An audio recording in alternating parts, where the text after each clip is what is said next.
ପ୍ରେମ ସେ ମାୟାରୁ ମୁକ୍ତ ହୋଇଥାଏ।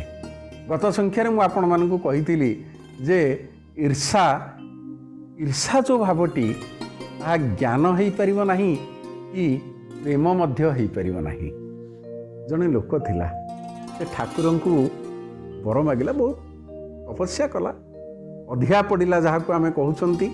ଠାକୁରଙ୍କ ପାଖରେ ଗରିବ ଲୋକ ଥିଲା, ସେ ଠାକୁରଙ୍କୁ କହିଲା, ପ୍ରଭୁ ମୋତେ କ'ଣ ଜନ୍ମ ଦେଇଛ ଏମିତି ଗରିବ ଭାବରେ ମୋର ମୃତ୍ୟୁ ଘଟିବ, ଏମିତି ଅସହାୟ ଯନ୍ତ୍ରଣା ଭାବରେ ମୁଁ ଚାଲିଯିବି। ବହୁତ କଲା ପରେ ଜଣେ ଠାକୁର ତାପରେ ଖୁସି ହେଲେ ଏବଂ ପ୍ରସନ୍ନ ହେଲେ, ତାକୁ ଦେଖାଦେଲେ, କହିଲେ ତୁ କ'ଣ ବର ମାଗୁଛୁ ମାଗ। ଲୋକଟି ଖୁସି ହେଇଗଲା। ଲୋକଟି କହିଲା, ହଁ ମୋତେ ଆପଣ କେତୋଟି ବର ଦେବେ? ଠାକୁର କହିଲେ, ମୁଁ 3ଟି ବର ଦେବି। କିନ୍ତୁ ଠାକୁର ଗୋଟେ ସର୍ତ୍ତ ରଖିଲେ। ସେ କହିଲେ ଯେ ତୁ ଯାହା ବର ମାଗିବୁ ତୋ ପଡ଼ୋଶୀକୁ ସେଇଥିରୁ 2ଟି ମିଳିବ।